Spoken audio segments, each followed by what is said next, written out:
1800 hours Pakistan Standard Time. Assalamu alaikum. This is Radio Pakistan. The news read by Daman Zaman. The headlines: giving approval to the establishment of Civil Drone Authority, the Prime Minister said use of drone technology for commercial, agriculture and other peaceful purposes is the need of the hour. The Information Minister says the government is ready to hold talks with the opposition on economic, electoral and judicial reforms. The President, while appreciating the government's prudent economic policies, has underlined the need to bring women folk in the mainstream by providing them jobs. In the Indian illegally occupied Jammu and Kashmir, severe anger and resentment has spread against the RSS and BJP for filing a petition in the Supreme Court of India against the Holy Quran. In India, farmers protesting for the last 108 days against the controversial farm laws have appealed to the people not to vote for BJP in the upcoming elections in 5 states.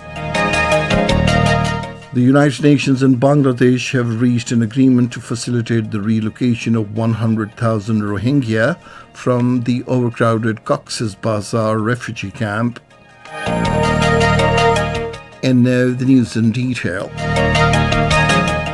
Prime Minister Imran Khan has approved the establishment of Civil Drone Authority for the purpose of putting in place an institutionalized mechanism to facilitate the development and regulation of the sector.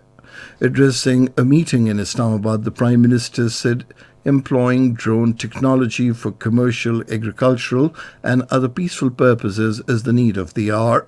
He observed that the establishment of Drone Authority will not only fill the existing vacuum due to non-availability of law to regulate this important sector, but will also be instrumental in promotion and domestic production of this critical technology. The Prime Minister said effective use of drone technology in various sectors will help in resource optimization and better service delivery. He directed that the process of legislation for the establishment of the authority be completed on priority. He said the bill will be introduced in the Parliament after its approval by the Cabinet.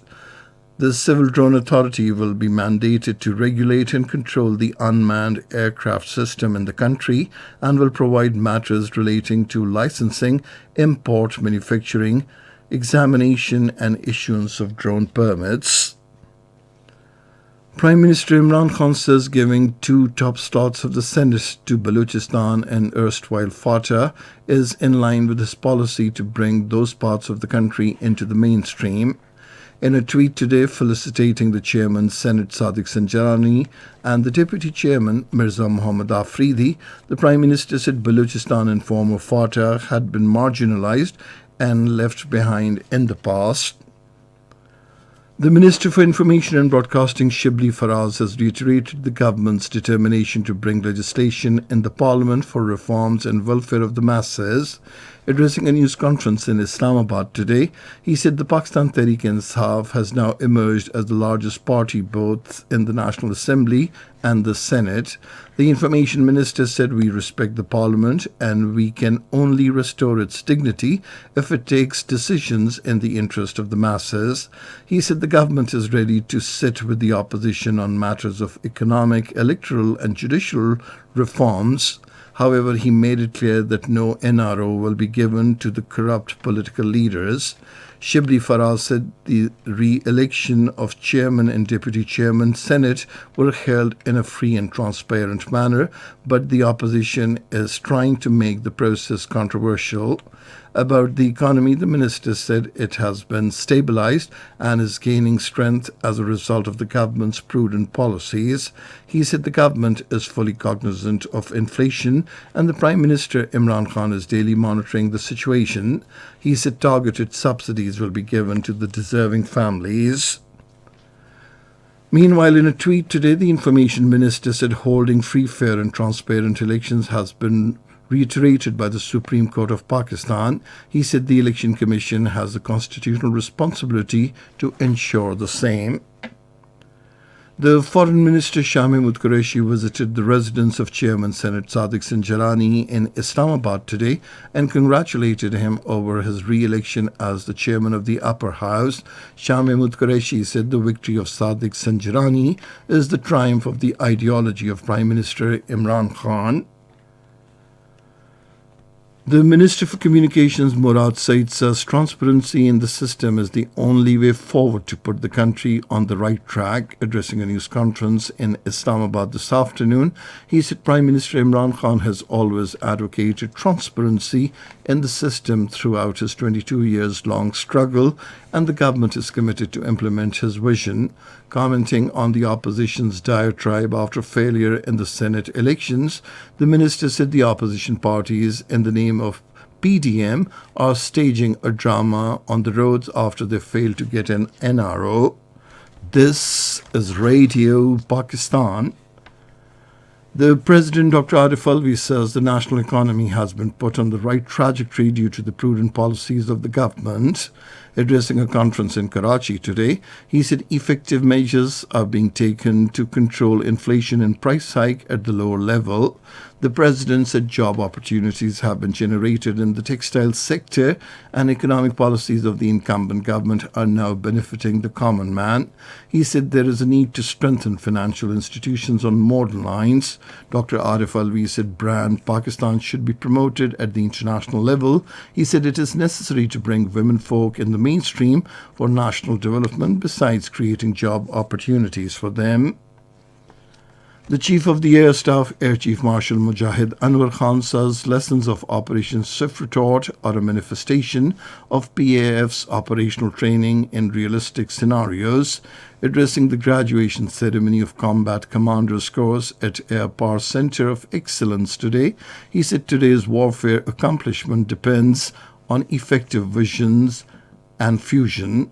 The Air Chief expressed his satisfaction that Air Power Center of Excellence in general and Combat Commanders School in particular are taking strides in this very direction to train future combat leadership.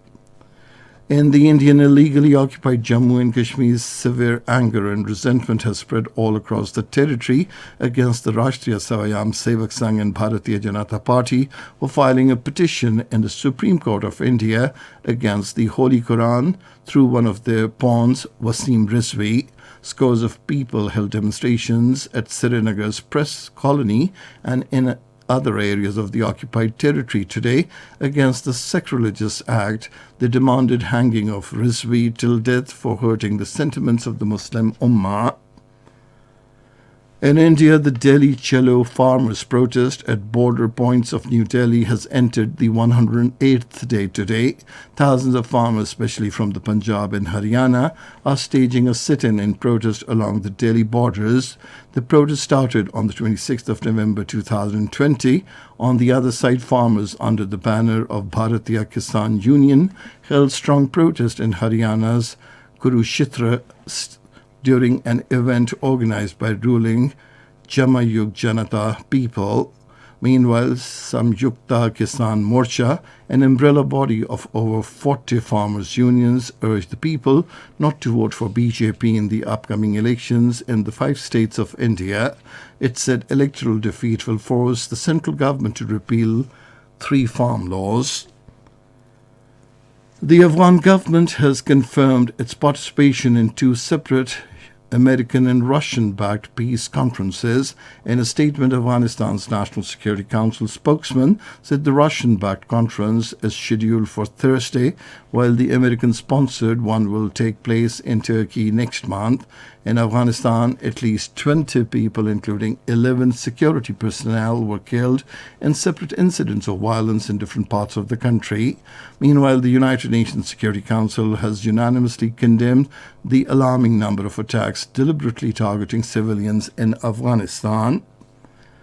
The United Nations and Bangladesh have reached an agreement to facilitate the relocation of 100,000 Rohingya from the overcrowded Cox's Bazar refugee camps.